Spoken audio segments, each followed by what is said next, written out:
অর্থনৈতিক দিকটা সব খুব চ্যালেঞ্জিং। মানে বিশেষ করে সেই সময়ে আপনার ব্যাংকিং সেক্টর, জি, এনবিআর এবং পুরোপুরি আর্থিক খাত যেটা আমরা বলি, bank, non bank financial institute, পুঁজিবাজার, এগুলো কিন্তু একেবারে একদম খুবই নাজুক অবস্থায় ছিল। নাজুক অবস্থায় হলো প্রথমত গভর্নেন্সের ইস্যু ছিল, তখন জবাবদিহিতা ছিল না কোনো। এবং তার ফলে যেটা হচ্ছে ব্যাংকিং সেক্টরে একটা বড় কতগুলো ব্যাংকের ডিফল্ট লোন, অর্থ পাচার, করাপশন এগুলি ঘটেছে। এগুলি আপনার বোধ রাষ্ট্রায়ত্ত ব্যাংক এবং প্রাইভেট ব্যাংকগুলোতে। পুঁজিবাজারে একই অবস্থা। পুঁজিবাজারে আপনার বিভিন্ন বড় বড় সংস্থাগুলো শেয়ারের নামে ম্যানিপুলেট করে, যেমন ৩,০০০ কোটি টাকা সালমান আইসিবি মিউচুয়াল ফান্ড থেকে নিয়ে চলে গেছে। জি, অতএব এইগুলো ঘটেছে। এবং ওইদিকে আবার আপনার অনেকগুলো ইসে বেশ প্রায় $4.5 বিলিয়ন আপনার কতগুলো আপনার এলসি খুলে হয়ে গেছিলো, ইসে দিতে পারে না, পেমেন্ট দিতে পারে না। এগুলো মিলে আর ব্যাংকের তো টাকা পয়সা নিয়ে চলে গেছে। একটা ব্যাংকে তো প্রায় 80% লোক একজনই নিয়ে চলে গেছে টাকা, মানে মানুষের ডিপোজিটের টাকা সব অনেকগুলো। অতএব আর্থিক অবস্থা একেবারে খুব দুরবস্থায় ছিল। এবং সেইখান থেকে আমরা, এটা মেজর চ্যালেঞ্জ ছিল আমাদের জন্য। তো ব্যাংকিং সেক্টরটা বাংলাদেশ ব্যাংক কতগুলো ইসে অ্যাকশন নিয়ে কিছু কিছু ব্যাংকে তো ইসে বদল করা হয়েছে ম্যানেজমেন্ট, এবং কিছু কিছু নমসম দিয়ে মোটামুটি একটা শৃঙ্খলা নিয়ে আসার চেষ্টা করছি। আর আমি সরকারি ব্যাংকগুলো সমস্ত ম্যানেজমেন্ট চেঞ্জ করে দিয়েছি। আর এনবিআরের কিছু ইস্যু আছে, ট্যাক্সেশন, তারপর কাস্টমস, পোর্টে আবার কন্ডিশন ছিল অনেক, সেটা আবার রিলেটেড শুধু পোর্টের না, সেটা আবার কাস্টমস রিলেটেড। কাস্টমস যদি ক্লিয়ারেন্স না দেয়, টাকা পয়সা জমা না দিলে ক্লিয়ারেন্স পায় না, জাহাজ থেকে যেত অনেক দিন, 6-7 দিনও থাকতো জাহাজ। সব মিলে আর্থিকটা আমাদের খুবই খারাপ হয়েছে। এবং গভর্নর তো আইএমএফে ছিল প্রায় 27-28 বছর। সে বলে যে আমি পৃথিবীর কোনো দেশে এরকম আর্থিক দুরবস্থা দেখিনি একেবারে। তবে একটা ন্যারেটিভ ছিল বাংলাদেশের উন্নতি হচ্ছে, গ্রোথ বেশি, ইনফ্লেশন কম, আর ব্যাংকগুলো খুব সুদৃঢ় অবস্থায় আছে। সেটা কিন্তু ট্রু না। ব্যাংকের ক্যাপিটাল রিকোয়েসে নাই।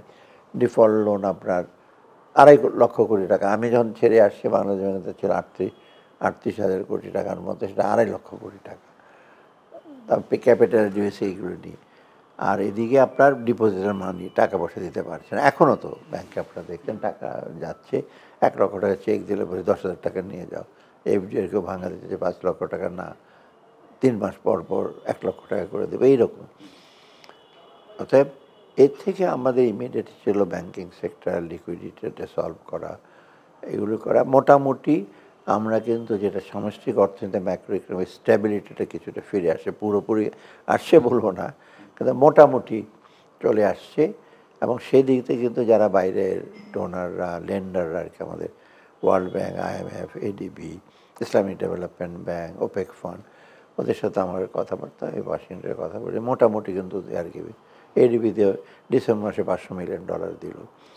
আবার আরেকটা ট্রান্স আসবে জুনে, আরও $500 দেবে। আইএমএফ হয়তো জুনের দিকে ওরা দেবে। So they have got confidence. আর আমাদের প্রথম কাজ ছিল অর্থমন্ত্রণালয়ে, আমি বলেছি যে আমরা যেসব লোন নিয়েছি, গভর্নমেন্ট যাই লোন নিয়ে থাকুক, মেগা প্রজেক্ট নিয়েছে, করাপশন হয়েছে এগুলো, কিন্তু সেগুলো কমিটমেন্ট যেটা আছে আমরা উইল পে। ওখানে তো আমরা প্রশ্ন করতে পারবো না যে বিরাট একটা প্রজেক্টে পদ্মা ব্রিজে এত টাকা কেন খরচ হলো, রেলওয়েতে কেন এত টাকা খরচ হলো, সেগুলো পরের প্রশ্ন। বাট কমিটমেন্ট আমাদের, আমরা দেবো, সেটা আমরা আশ্বস্ত করেছি। আমরা তো বাংলাদেশ ডিফল্টার হয়নি। তারপরে এনবিআরের ইমিডিয়েটলি পোর্টের ইস্যুগুলো, কনজেশনগুলো ইস্যু হয়েছে। সবচেয়ে বড় জিনিস, এনবিআর কিন্তু ডিজিটালাইজেশন করে নাই। ওরা বহুদিন যাবৎ খালি বলছে জনবলের অভাব, জনবলের অভাব, এই দোহাই দিত আর কি এর আগের চেয়ারম্যান। তা আমি বলছি না, জনবল টনবল নেওয়া যাবে না, তুমি এখন এটাকে ডিজিটালাইজ করো। যেটা এখন একটা কাস্টমটা কিছুটা করেছে, আর আপনার ইনকাম ট্যাক্স যেগুলো করছে। এবার তো আপনার অন ট্যাক্স রিটার্ন দিতে বলছে অনলাইন, প্রায় 12 লক্ষ অলরেডি ফাইল করে। ঢাকা, চিরাঙের মেজর ইস্যুগুলো, আর ব্যাংক ট্যাঙ্কের অফিসারদের, সরকারি অফিসার এখন কিন্তু আর কোনো কাগজে কোনো অনলাইন রিটার্ন নেওয়া হয় না, মানে রিটার্ন নেওয়া হয় না। এটা একটা কোম্পানি আমরা করতে পারি, কারণ কোম্পানি খুব কমপ্লিকেটেড।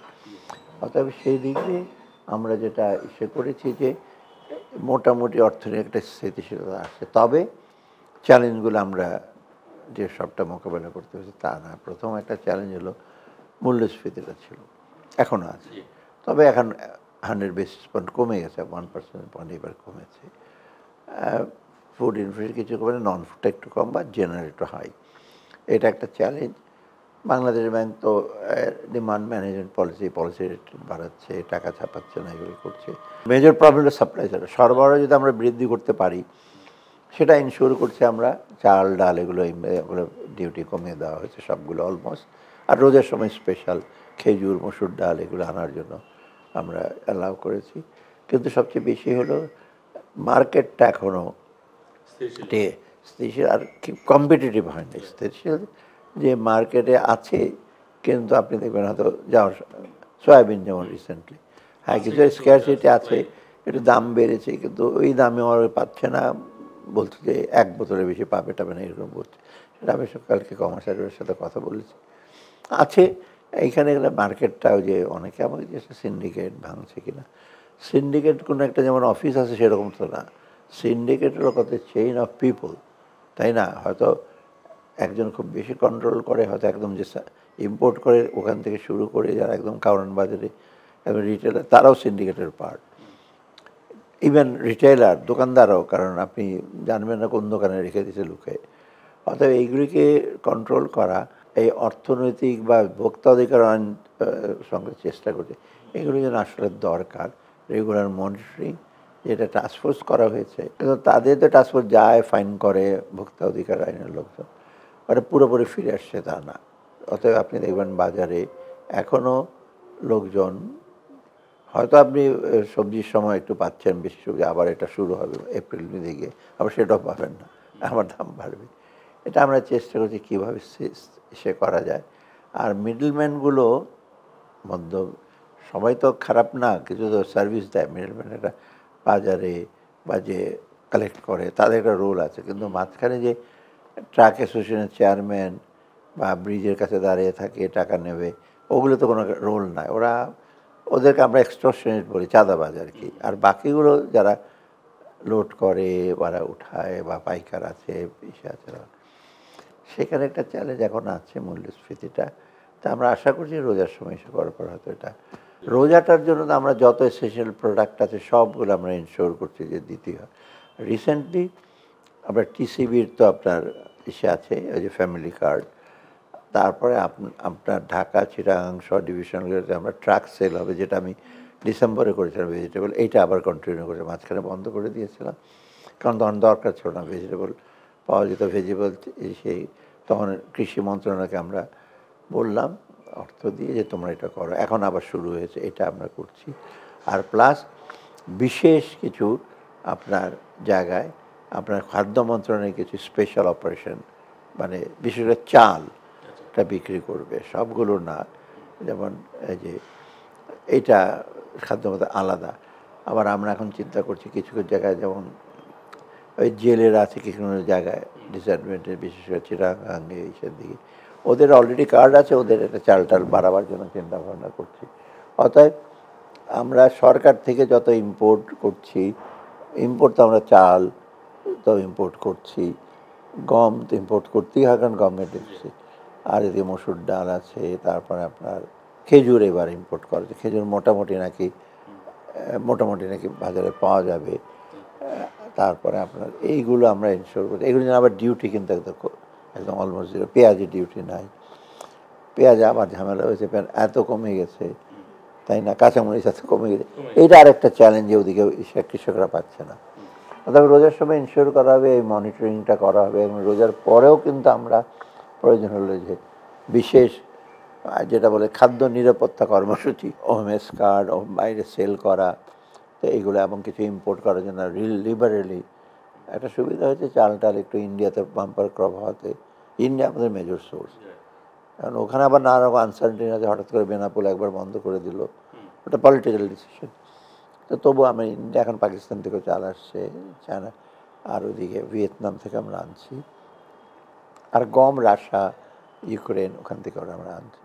অতএব রোজার সময় আমরা আশা করি যে তেমন কিছু প্রবলেম হয় না, প্রোভাইডেড বাজারটা মনিটর করে। সেই জন্য অবশ্য আমি রিকোয়েস্ট করি ক্যাবিনেট সেক্রেটারি, ডিসি এবং কমিশনারদের একটু বলা, কারণ সুবিধা আছে যে ডিসিদের আর যারা ম্যাজিস্ট্রেট আছে, ম্যাজিস্ট্রেট পাওয়ার ওদের তো সার্বক্ষণিক।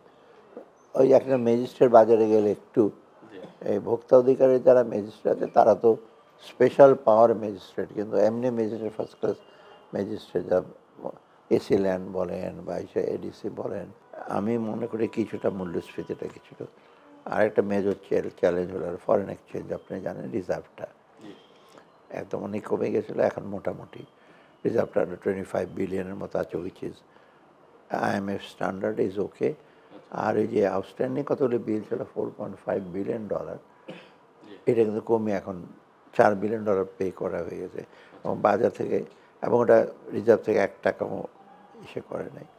তবে এখন আমাদের আরও এই যে চাল আনছি, ডাল আনছি, খেজুর, তারপরে সয়াবিন, কোয়াইট বেশ বড় অ্যামাউন্ট। এইগুলোর জন্য একটু আপনার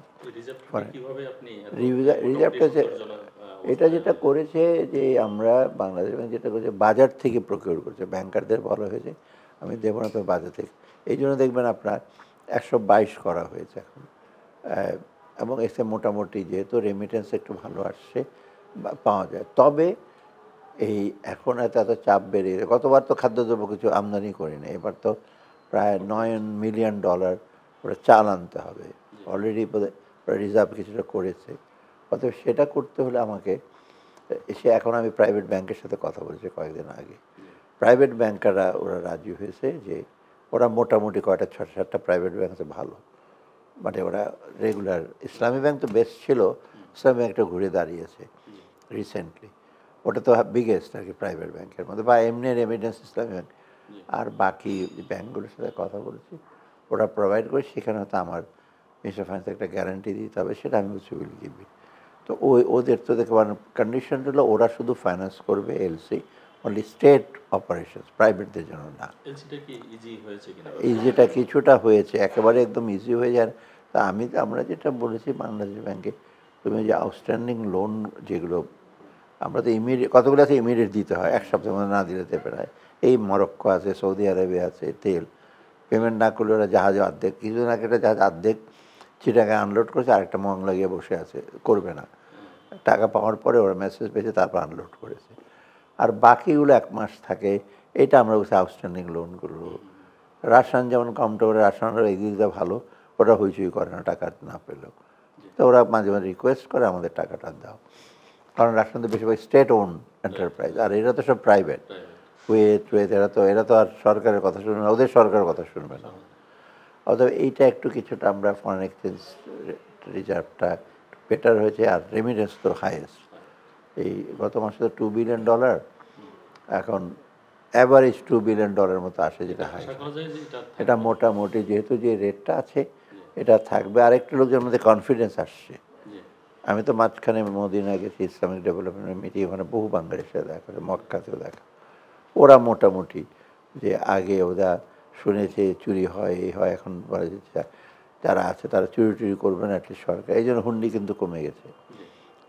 তো ওইখানে ম্যানিপুলেটর আছে দুবাইয়ে, যারা আমরা অ্যাগ্রিগেটার বলি, ওরা $100 মিলিয়ন একটু বেড়েছে। হ্যাঁ, একটু।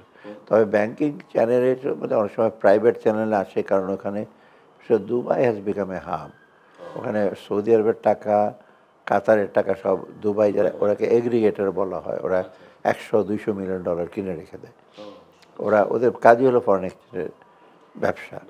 তা ওরা মাঝখানে ওই 27 টাকা করে বিক্রি করেছিল, তা আলটিমেটলি বাংলাদেশ ব্যাংক ইন্টারফেয়ার করে ওদের কিছুটা হিসেবে। তবে আসছে দেশে, মানে হুন্ডি হলে টাকা আসতো না, হুন্ডি হলে তো ডলার আসতো না, হুন্ডি তো ওখান থেকে টাকাটা রেখে দিত, এখানে কাউকে বলতো টাকাটা দিয়ে দাও, আর যারা হুন্ডি কারো ওরা তো ওখানে পাচার করতো। এইটা মোটামুটি। আর আরেকটা মেজর চ্যালেঞ্জ হলো আপনার এনার্জি প্রাইসটা, আমাদের গ্যাসের স্বল্পতা।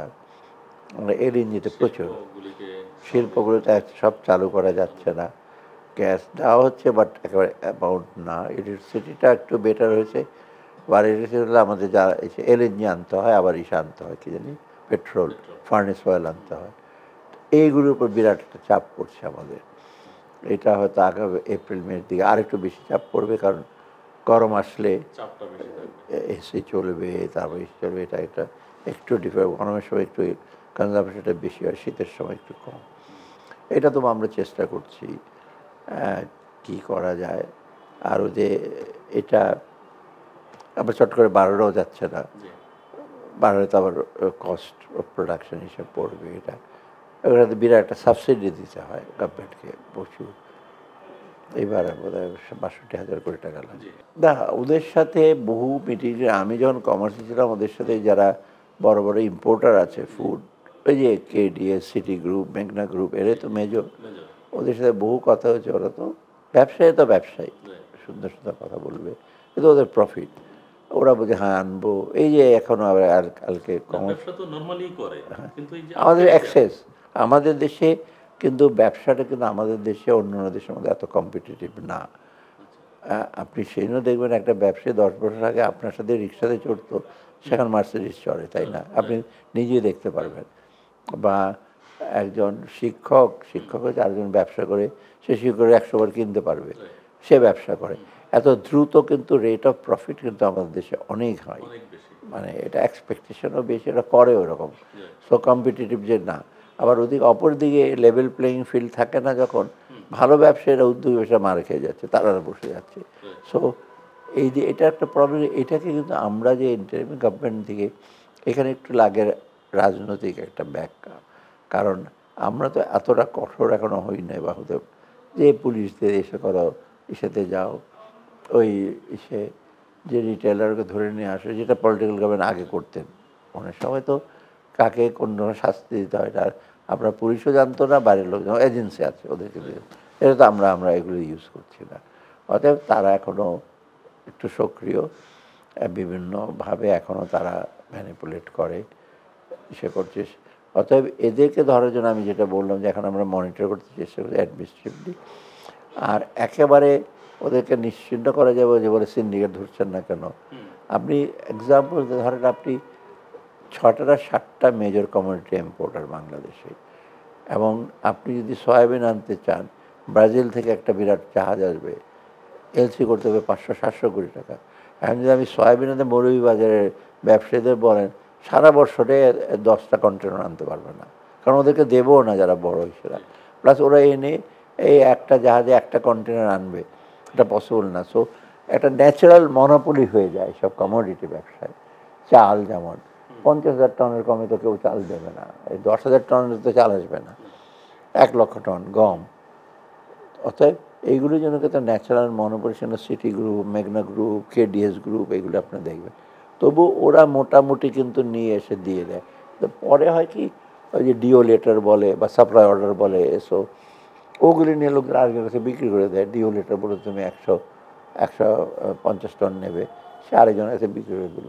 এটা একটা জিনিস, এটাকে রোধ করা যাচ্ছে না, এটা ডিফিকাল্ট। এটার জন্য ইন্টারিম গভর্নমেন্ট, এখান থেকে আমরা নানা রকম ইস্যুতে পলিটিক্যাল রিফর্ম, ব্যাঙ্কিং সিস্টেম, তার মধ্যে দাবি দেওয়া নিয়ে অনেক সেইগুলোকে ফেস করতে হয়। পলিটিক্যাল গভর্নমেন্ট থাকে সুবিধা, তাদের পলিটিক্যাল ওয়ার্কার যারা আছে বিভিন্ন লেভেলে, ওরা অনেক সময় নেতারা যখন বলে এইটা করবে, এটা একটু দেখো, তো ওরা ঘোরাঘুরি করলে বাজার টাজারে কিছুটা ওরা ইসে পাবে, মানে বিনা পয়সা তো করে না কেউ, করলেও তারা কন্ট্রোল করে। আর এখন হয়েছে কি, আগের যারা ছিল চাঁদা নিত তারা তো আছেই, নূতন যারা উদীয়মান বা যারা মনে করছে আমরা আসবো, তারাও চাঁদা নিচ্ছে। আর আরেকটা হলো গ্রুপ হলো প্রত্যেক লোকালের, কারণ বাজারে যান, ওখানে আপনার আগের সরকারের লোক আছে, এখনকার যারা পার্টির লোকজন আসবে তারা তো আছেই। আবার যারা লোকাল, যারা আশেপাশে যারা থাকে, এই তাদের একটা পাওয়ার আছে, তাদেরকে অ্যাভয়েড করতে পারে। সে হয়তো থাকে কারণ বাজারে থাকে, সে হয়তো তেস্তরি বাজারে থাকে, তারা তো এতদিন ওখানে থাকে, দোকানদার, ওরাও কন্ট্রোল। অর্থাৎ এই চাঁদেবাজিরা নিজেরা মিলেমিশে বেশি নেয় হয়তো, যে এখন সবচেয়ে বেশি ক্ষমতা। আর অতএব এদেরকে ভাঙা একটু ডিফিকাল্ট। এটা হলো এই যে পলিটিক্যাল ইস্যু ছাড়া বা লোকাল লিডারশিপ ছাড়া পারবে না। আমাদের তো সেই লোকাল রিপ্রেজেন্টেটিভ তো কেউ তো নাই, এখন তো ওয়ার্ড কমিশনারও নাই, তাই না? অতএব সিটি কর্পোরেশনের যারা ইসে আছে তারাও নাই। অতএব ওরা হয়তো কিছুটা নিজের স্বার্থে করে, কারণ এই এলাকায় আমি কন্ট্রোল করবো, বাজার কন্ট্রোল করবো, কিছু ইনকামও করবো, এটা নয়। তো ইট হ্যাজ বিকাম ডিফিকাল্ট। তবু আমাদের কম্পিটিশন কমিশন চেষ্টা করছি। এই বাজারটা আপনার আরেকটা হয় কি, যে কোনো জিনিস ইন্ডেক্স যখন উপরে উঠে যায় আপনার এটাকে নামানো নামানো একটু ডিফিকাল্ট। আমরা যারা অর্থনীতি বলে ওয়েজ প্রাইস রিজিডিটি, জি মূল্য সুযোগ উপরে বেড়ে গেলে কিন্তু নামানো যায় না, অনেকগুলো ফ্যাক্টর থাকে। একটা সময় লাগে, তুমি আমি এক্সপেক্ট করি রোজার পরে হয়তো 8টাতে নেমে আসে, আর আমরা মনে হচ্ছে জুনের দিকে হয়তো 7-8 সাথে আমরা আনতে পারবো।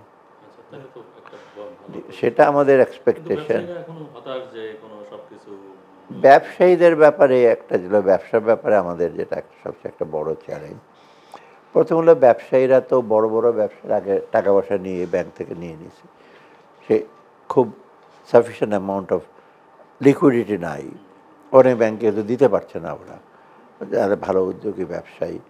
আর বেশিরভাগ তো আপনার কিছু কিছু ব্যাংকে তো 67% ডিফল্ট, তাই না? আর সব এবারে যদি 16% বলে, কিন্তু কিন্তু ব্যাংক তো আপনার 40-50, আর খুব ভালো ব্যাংক 4-5%-এর বেশি নাই।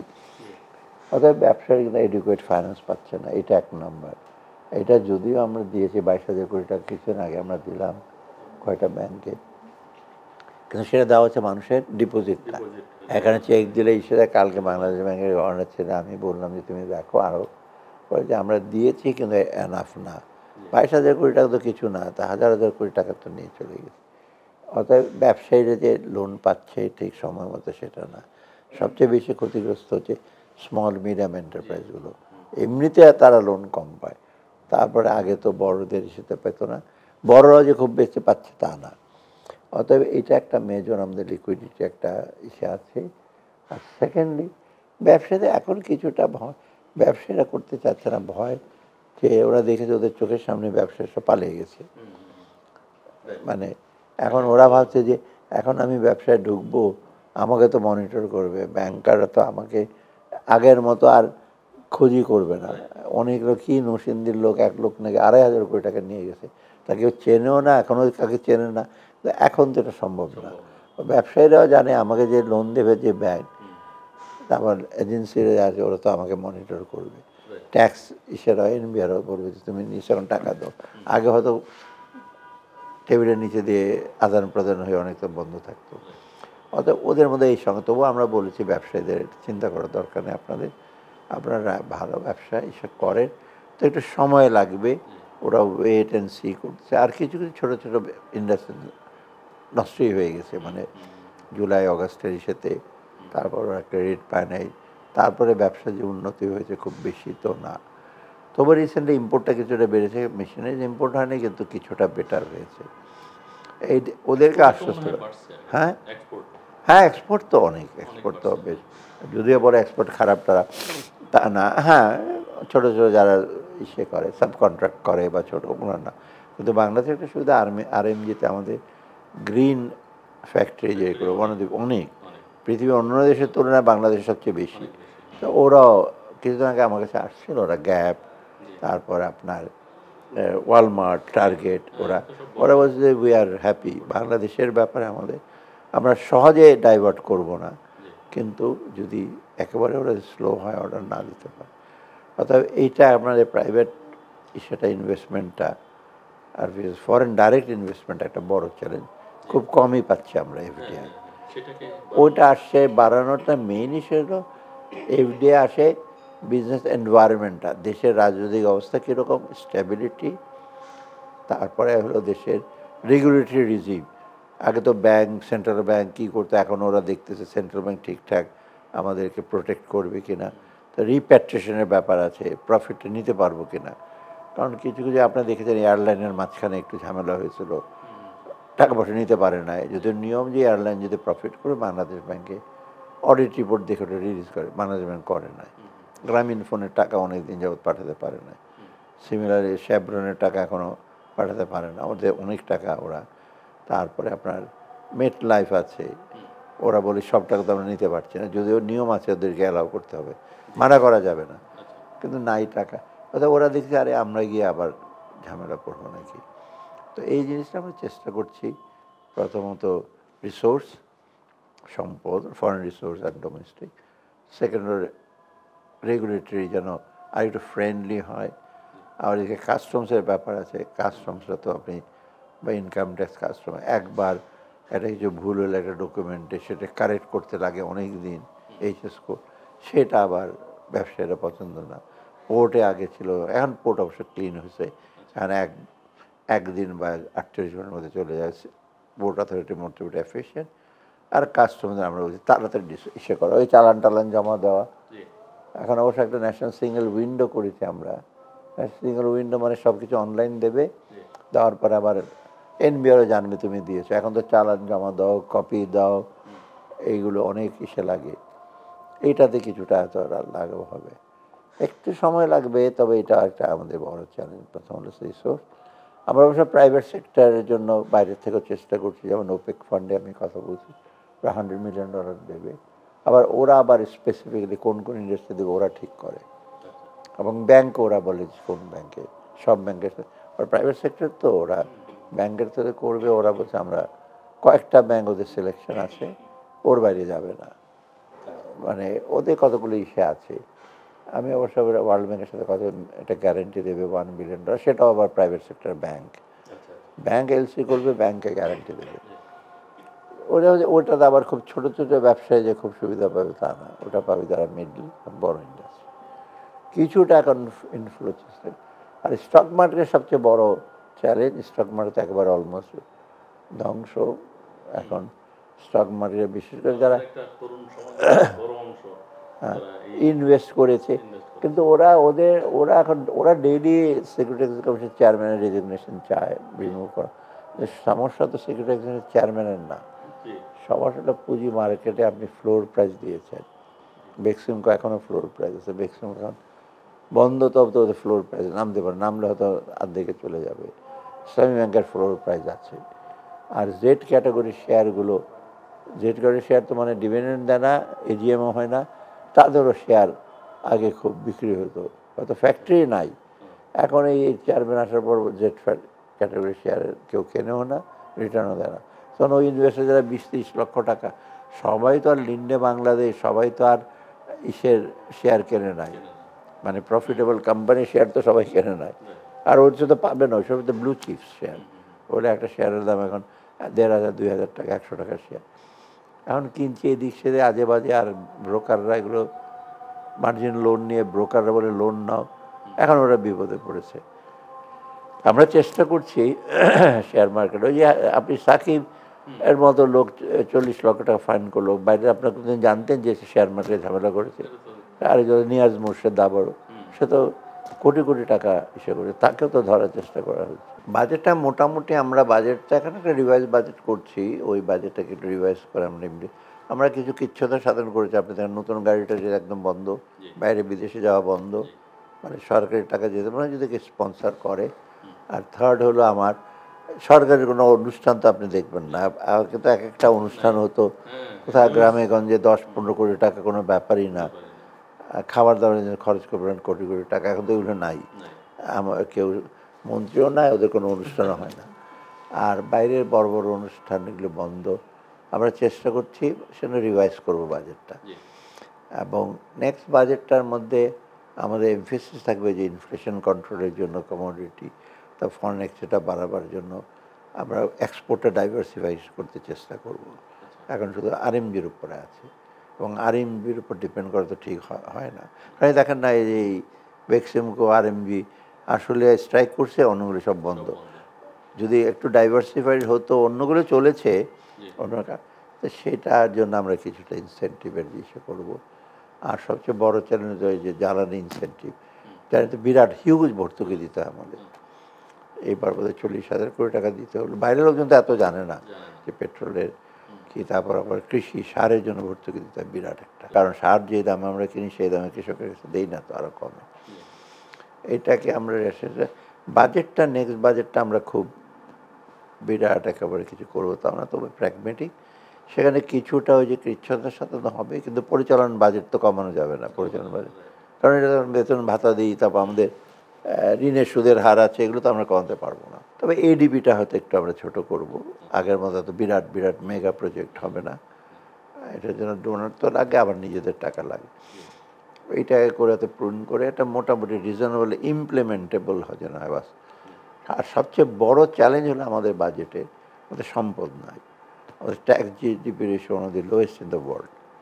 জিডিপি ট্যাক্স রেশিও 7.7, মানে 7.8।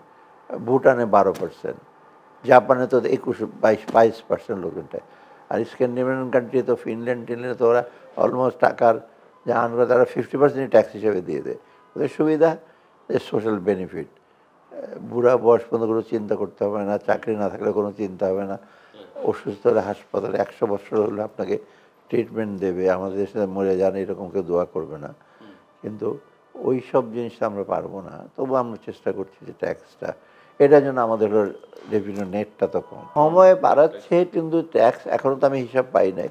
সময়টা বাড়াচ্ছে কারণ হলো এইবার সেপ্টেম্বর অক্টোবরের লোকজন ব্যাংকের যে ব্যাংক স্টেটমেন্ট আনতে হয়, ব্যাংক স্টেটমেন্ট আনতে হয়, লোকজনের সময় লাগে। তবে এবার অনলাইন করাতে অনেকে বলছে বুঝতে পারে না কেমনি ফাইল করবে।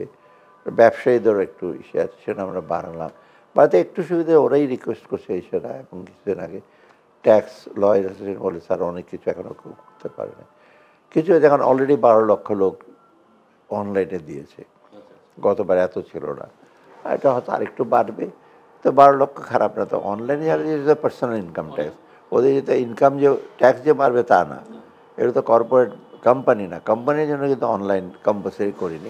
কারণ কোম্পানির অডিট রিপোর্ট দিতে হয়, অনেক কিছু দিতে হয়, অডিট রিপোর্ট দিতে হয়, বিভিন্ন লাইসেন্সগুলো দিতে হয়, না হলে তো ট্যাক্স ইস্যু করতে পারবে না, অ্যাসেস করতে পারবে না। অতএব এইটা একটা বড় মোবিলাইজেশনটা। কিন্তু এক্সপেন্ডিচার তো আমরা কমাতে পারবো না চট করে। এটা একটা, আমরা অবশ্য বড় কিছুটা বাজেট সাপোর্টে কিছু বড় করব। বড় বড় কয়েকটা প্রজেক্টে অলরেডি এডিবি ওয়ার্ল্ড ব্যাংক রাজি হয়েছে, অলরেডি কিছু তো আছেই। এখন আমাদের হলো যেটা আপনি সেটা বাজেটের ব্যাপারটা, এখন আমরা নেটটা বাড়াতে চেষ্টা করছি। আরেকটা জিনিস করছি যে বাজেটটা যেন, যে এডিবিটা যেন একদম প্র্যাগমেটিক হয়, বড় বড় প্রজেক্ট নিয়ে যাওয়া। কিছু কিছু বড় বড় প্রজেক্ট হয়তো দরকার হবে, কারণ ইনফ্রাস্ট্রাকচার, ব্রিজ আর ইলেকট্রিসিটিতে আমাদের কিছু ইনভেস্ট করবে, কিছু ড্রিলিং করবে, ওটাতে কিছু টাকা খরচ হবে। হ্যাঁ, সেটা তারপর ট্রান্সমিশন লাইন, গ্যাসের কিছু কিছু পাইপ লাইন রিপ্লেস করতে হবে, অনেক পুরনো হয়েছে, লিকেজ হচ্ছে, এইগুলো থাকবে। আর সবচেয়ে আরেকটা বড় নামের কর্মসংস্থান। হ্যাঁ, কারণ কর্মসংস্থান তাহলে আয় না থাকলে ইনফ্লেশনের সেটা আরও এফেক্ট বেশি করে। মানে যেটাকে আমরা ইনফ্লেশন বাইট, ছোবলটা একটু লোকের লাগে। ইনকাম বাড়লে ঠিক আছে, 10 টাকা বাড়লো, একটা জিনিসের দাম 5 টাকা বাড়লো। তো ফিক্সড ইনকামে তো আপনি এটা কিনতে পারবেন, তো ওটা কিনতে পারবেন না। So you have to sacrifice. এটা মেজর কর্মসংস্থা একটা পন্থা হলো কর্মসংস্থান আমাদের ওভারসিজ এমপ্লয়মেন্টে যদি বাড়াতে পারে। আনফর্চুনেটলি গত 1 বছর Malaysia almost, Saudi Arabia almost বন্ধ, আর দুবাই, মালয়েশিয়া বন্ধ, ওই যে নানা রকম ঝামেলা। দুবাই, আবুধাবি তো নিচ্ছি না, কাতারে নিচ্ছে না লোক, ওমানে নিচ্ছে না লোক, সৌদি আরব একমাত্র নিচ্ছে। আর ওদিকে ইটালি যাচ্ছে। ইটালি আবার ফর্মালি যায় না, ইলিগালি, যে জাহাজ দিয়ে যায়, সাঁতার কেটে যায়, ওরকম। তবু ইটালিতে অনেক আছে আমাদের, বেশ বড় একটা সংখ্যক। তবে সেইটা আমাদের জন্য রেভিনিউ রিসোর্সটা একটু স্ট্রেস পড়ছে। তবু আমরা চেষ্টা ডেটটা বাড়িয়ে যাতে আমরা ইসে করি। আর একটা জিনিস আমাদের বাজেটে যেটা আমরা স্বচ্ছতা সাধন করছি, আমি অত ইসে করব না, অ্যালোকেশনগুলো রিজনেবল, কিন্তু আমরা আবার সোশ্যাল সেক্টর অ্যালোকেশনগুলো কমাবো না। এটা অবশ্য ডোনাররাও বলছে, তোমরা টাকা পয়সা নিচ্ছ, হ্যাঁ, মানে এডুকেশন, হেলথ, সোশ্যাল এগুলি কমাতে পারবে না তোমরা। ওরা বলে তোমাদের নিজের জন্য, কারণ এগুলোর জন্য কমপ্লেন করবে। স্বাস্থ্য খাতে যদি তুমি কমে, আমি তো বাজেট স্বাস্থ্য খাতে যে 25,000 কোটি টাকা কমিয়ে দিত, আমার সাথে সাথে বাজেটের কোনো প্রবলেম নাই। কারণ ওখানে কমালে মানে অনেক হাসপাতাল, অনেক মেডিকেল সেন্টার, অনেক কিছু বন্ধ হয়ে যাবে। সিমিলার এডুকেশনে যদি আমি দেবই না টাকা, সব এমপিওভুক্ত লোক, এমনি তো আমার নতুন এমপিওভুক্ত আসতেছে, তো ওরা তো টিচাররা না খেয়ে মরবে। অথবা এটা করতে পারবো না, বরং বাড়াতে হবে কিছু। আমার এটা হয়তো এবার একটু বেশি। আর আইটিতে আমি চিন্তা করছি, আইটির প্রবলেম, যে আইটি আপনারা যত টাকা খরচ করতে বেশিরভাগ চলে গেছে কয়েকজনের কাছে। এটা তো আমরা জানি কারা নিয়ে গেছে টাকা পয়সা, উপরের লেভেলও, আর ইনক্লুডিং ওই যে কি ভ্যালি টেলি কি ছিল না এই ভ্যালি না কি সমীকাচারী কি একটা ছিল না ই ক্যাব ট্যাব ওদের লোকজন দল বল নাকি অনেক টাকা দিয়ে চলে গেছে। সে বোধহয় চেয়ারম্যান ছিল, তাই না? সেও তো ছোটাফোটা পেয়েছে, কিন্তু নিয়েছে তো উপরে যারা 2-3 জন নাম আপনারা জানেনি। অতএব বেনিফিটটা যে যাও হয়েছে আমাদের দেশে এই প্রাইভেট ইনিশিয়েটিভের নিজেদের গড়ে, বিশেষ করে ইয়াং ছেলেরা বা যারা ইভেন্ট বন্ধুবর্ষ তারা নিজেরাই অনেক কষ্ট করে। কারণ এই আইটি এমন জিনিস, IT self is a very attractive profession, তাই না? ইয়াংরা সহজে আকৃষ্ট হয় যদি কম্পিউটারের ফ্যাসিলিটি দেন। কারণ অন্য ব্যবসার মতো মাটি কাটা বা ইসের মতো তো না দোকানদারি করাচ্ছে। হ্যাঁ, আউটসোর্স করতে হচ্ছে, এবং এটা কোয়াইট ইন্ডিয়াতে outsourcing one of the highest. আপনি যে টিকিট কিনে তো সব তো ইন্ডিয়ান লোকজন রেসপন্স করে। আর লন্ডন রেলওয়ে টিকিট কিনে একটা মেয়ে উত্তর দেবে, সে কিন্তু আসলে বসে আছে আমরা দিল্লিতে বা কলকাতায়, অনেকে বলছে লন্ডন থেকে আমাকে উত্তর দিচ্ছে। নো, এগুলো সব অনলাইনে ওরা উত্তর দেবে, আপনি কম্পিউটারে বুক করবেন। আবার বাংলাদেশে অবশ্য একটা স্কোপ আছে, এটা সুবিধা আছে অনলাইনে এগুলো গ্রামের লোকজন বা পেরি আরবান এরিয়া থাকে তারাও কিন্তু আর্ন করতে পারে, তারা ঢাকা আসতে হবে না তো। কিন্তু সে আবার আমার কোনো ইলেকট্রিক দিতে পারবো না, ইন্টারনেট আবার এসে খুব ব্যান্ডউইথ আবার এসে বহু টাকা খরচ হয়েছে, কিন্তু এটাতে বাড়াতেও পারে নাই। এইটাতে আমাদের একটা মেজর। আর আর বাইরের কর্মসংস্থান সবচেয়ে বড় হলো আমাদের যে একটু যে স্কিল লেবার পাঠাতে পারতাম, কারণ এত লো পেইড এরা। এই শ্রীলঙ্কা ধরেন বা আপনার ইভেন পাকিস্তানে আর ইন্ডিয়া তো আছে অনেক ওয়েল পেইড লোকজন যায় শ্রীলঙ্কার লোক, ইভেন জাকার্তা ইন্দোনেশিয়া। এটা একটা। আর কর্মসংস্থানের সবচেয়ে বেস্ট হলো উপায় হলো আমাদের স্মল মিডিয়াম এন্টারপ্রাইজগুলো। একটা ছোট্ট আপনি ধরেন একটা টেক্সটাইল মিল করলে 200 কোটি টাকা ম্যাক্সিমাম 100 জনের বেশি এমপ্লয় করতে পারেন, কারণ সব তো অটোমেটিক। তো টেক্সটাইল মিলে আপনি সব কিছু মেশিনে, কিন্তু ওই 200 কোটি টাকা যদি আপনি 2 কোটি টাকা 100টা এমপ্লয়িকে দেন, 100 জনকে দিলে তো সে 10 জন করে করলে তো 1000 লোক এমপ্লয় হবে। অতএব এবং ওগুলো তো মোটামুটি আজকাল কিন্তু টেকনিকও ইউজ করে, স্মল স্কেলে টেকনিক ইউজ করে, বিরাট বিরাট মেশিন না, বাট দ্যাট ইজ কত এফিশিয়েন্ট। এবং ওটা আমাদের সুবিধা হয় কি, আমাদের ওই ইন্ডাস্ট্রিয়াল বেসটা একটু বড় হয়, এমপ্লয়মেন্ট বড় হয়, আর রিয়েল গুডস অ্যান্ড সার্ভিস যেটা বলি সরবরাহ সাইডটা একটু বাড়ে। মানে সরবরাহের মার্কেট তৈরি সব। অনেকে তো ইম্পোর্টে চানাচুর থেকে শুরু করে বিস্কিট আমরা ইম্পোর্ট করি, এখন তো আস্তে আস্তে কমে গেছে। আমাদের এখানে প্রোডাকশন হলো তো আমার তো ফরেন এক্সচেঞ্জও বেশি, এটা অনেকটা আমার সাশ্রয় এমপ্লয়টা। আরেকটা এমপ্লয়মেন্ট একটা ব্যাপার আছে, সেটা হলো এখন কিন্তু বড় বড় প্রজেক্টগুলো যেটা আগে নিয়েছিল গভর্নমেন্ট, সেগুলো কিন্তু এমপ্লয়মেন্ট জেনারেশন ছিল না। কারণ বেশি করে মডার্ন এক্সকেভেটার বড় বড় পদ্মা ব্রিজ তৈরি হয়েছে, কিন্তু মডার্ন মেশিন, মানে লোকজন কয়জন, এত লক্ষ কোটি টাকা খরচ হলো, কিন্তু এমপ্লয়মেন্ট তো ছিল না, ভেরি হাইলি স্কিল পিপল। এই এলিভেটারগুলো করে, এগুলো তো আপনি এমপ্লয়মেন্ট বেশি নাই। আমরা চাচ্ছি এখন কিছু শ্রমঘন লোকাল কিছু projects, local infrastructure, local roads, local যদি আপনার ইন্ডাস্ট্রিগুলি ডেভেলপ করে, তখন হয় কি ওই যে লোকাল বেস এমপ্লয়মেন্ট বাড়লে সুবিধা হয় লোকজনের, তারাও কাছাকাছি কাজ করলো, প্লাস ওইটা কিন্তু সুবিধা। এই জন্য আমরা ছোটো ছোটো প্রজেক্ট আমাদের এডিপিতে, ছোটো মানে কি ওই 1-2 কোটি টাকা না, ছোটো মানে 100, 300-400 কোটি টাকারই প্রজেক্ট, ওই 50,000 কোটি টাকা বা 40,000 কোটি টাকা এত না। তো ওইটা আমরা চাইছি লোকাল এমপ্লয়মেন্ট জেনারেশনের জন্য কিছু যে এডিপি এবং কিছু এবং প্রাইভেট সেক্টর আমরা এনকারেজ করব। ডাইরেক্ট ইনভেস্টমেন্টে এফডিআইটা আমাদের কম, গতবারের তুলনায় কম।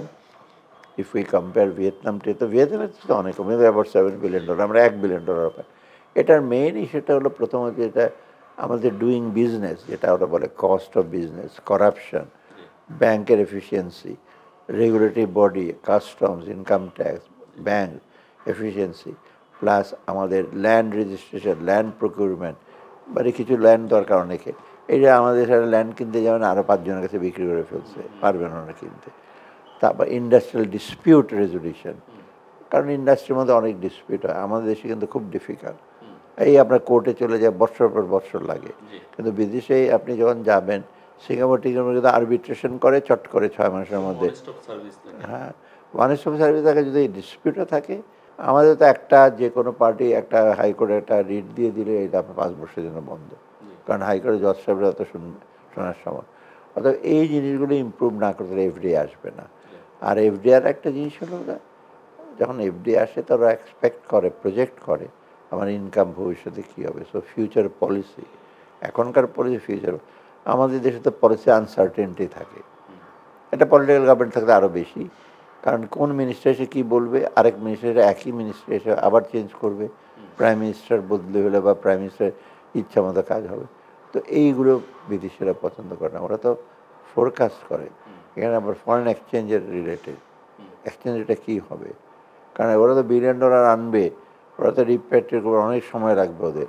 তো ওটা যদি প্রজেকশনটা, এইগুলোর প্রতি আমাদের দুর্বলতা আছে। আপনারা দেখেন মোটামুটি কিন্তু কিছুটা স্টেবল, বাইরের লোকজন অত অতটা জানে না। একটা জিনিস সবসময় আমরা বলি, আমি বলি যে আপনারা কী সমস্যা ছিল ভেতর খবর তো জানেন না। অথবা এখন যে দেখছেন আপনি বেতন পাচ্ছেন, যাচ্ছেন গাড়িতে যাচ্ছেন, ভিড় হচ্ছে, কিন্তু আমরা যেই সমস্যাটা ছিল এটা যদি অন্য একটা পলিটিক্যাল গভর্নমেন্ট আসতো, it would have been impossible, এটা ম্যানেজই করতে পারতো না। এটা কারণ এটাকে আমরা সাথে counter factual argument, counter factual মানে আমরা যদি না আসতাম অন্য রাস্তা কী হতো, ওটার সঙ্গে আমরা বলি না যে দারিদ্র্য বিমোচন, মাইক্রোওয়েভ না থাকলে মাইক্রোওয়েভের গালি দেয়, ধরো মাইক্রোওয়েভ নাই, ছিলই না, তখন লক্ষ লক্ষ মহিলাদেরকে কেউ কোথাও এমপ্লয়মেন্ট দিতেন। এটা হলো কাউন্টার ফ্যাকচুয়াল, হয়তো সবাই সুবিধা পায় না। সেম জিনিস হলো এই যে আমরা যদি এটা না ধরতাম, এই যে ব্যাংকের যে অবস্থা, ব্যাংকের সবগুলো ব্যাংক তো উড়ে যেত, একটা ব্যাংকও আর পেতেন না। যারা ভালো ছিল তারা ওদের ওনারও নিয়েছে, যারা আপনার দেখেন ব্র্যাক ব্যাংক দেখছেন, ইস্টার্ন ব্যাংক দেখছেন, বা প্রাইম ব্যাংক, এমটিবি দেখছেন, ওদের ওদের ওনারও দেখতে সবাই চুরি করছে, আমাদের দোষ কি? অতএব পেতেন না, স্টক মার্কেট আরও ডুবে যেত। সবচেয়ে যে বাইরে যে ইনফ্লো অফ ফরেন এসে যখন ওরা টের পেত যে জিনিসগুলো করাপশন হচ্ছে, 5 বছরের প্রজেক্ট 10 বছরে যাচ্ছে, ডাবল হয়ে যাচ্ছে, সব তো বন্ধ হয়ে যেত। এখন তো all the donors have confidence on আস, সেই জন্য তো আমরা টাকা পয়সা ওরা দিচ্ছে। ওয়ার্ল্ড ব্যাংকের কালকে আসছিল, ওরা বলছে আমরা দেবো। অতএব এইটা তো আমরা নিয়ে আসছি একটা জায়গায়। এবং ম্যাক্রো ইকোনমিক স্ট্যাবিলিটি মোটামুটি, কারণ আমি শুনবে না ডেলি ডলার আজকে 120, পরশু 117, তার 100 না, এত পিক্স অ্যান্ড ট্রাফস নাই আর কি এখানে অ্যাপ্রোপ্রিয়েট। আর সেকেন্ড হলো যে হ্যাঁ, ল অ্যান্ড অর্ডার সিচুয়েশন এখন নাজুক, ঠিক আছে, এটা তো অনেক কারণই আছে, কিন্তু একদম একেবারে যে খুব একদম লোকজন আপনার ব্যবসা ছিনিয়ে নেবে বা আপনার ব্যবসাটা জোর করে আরেকজনকে নিয়ে নেবে, এটা তো অনেকটা অ্যাসিওর হয়েছে সেটা। আবার আমরা চেষ্টা করছি আরও একটা কনফিডেন্স আসতে। সো মোটামুটি কিন্তু এই অবস্থা না হলে আপনি এই যে এখন চেক 1 লাখ টাকা উঠাতে পারেন তাও পেতেন না, কারণ অনেক ব্যাংকে তো নাই টাকা। তা আমরা মাঝখানে টাকা পয়সা দিয়ে ঠিক করছি। আর সেকেন্ডটা হলো আমরা কতগুলি ইমিডিয়েটলি কিছু কিছু কাজ করবো যতদিন থাকি। হয়তো ল চেঞ্জ করতে পারো, ব্যাংকিং ল চেঞ্জ করতে সময় লাগে, পুঁজিবাজারের সময় লাগবে, পার্লামেন্টের ইসে লাগবে।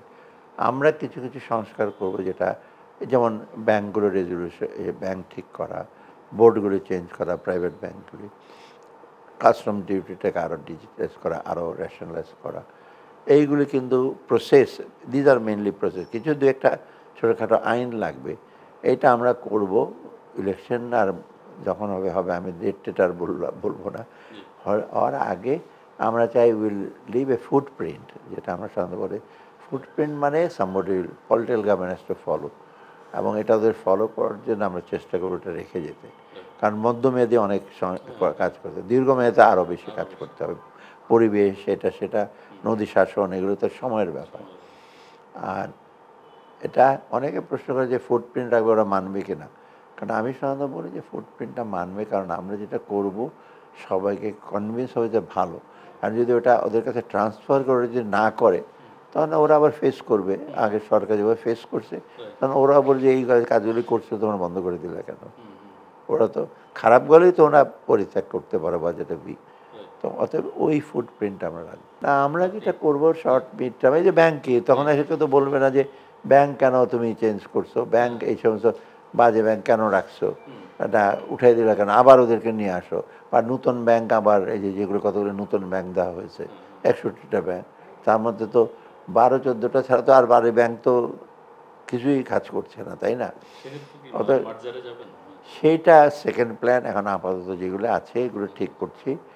তারপরে একেবারে যেগুলো ধরেন 80% যার অ্যাসেট ইনফেক্টেড, মানে 10,000 কোটি টাকা দিয়েছে, 8,000 কোটি টাকাই তার নাই। সে 2,000 কোটি টাকা, 8,000 কোটি টাকা রিকভার করবে আর 2,000 কোটি টাকা ব্যাংক চালাতে পারে। ওই রকম ব্যাংকগুলো তখন চিন্তা ভাবনা করা হবে।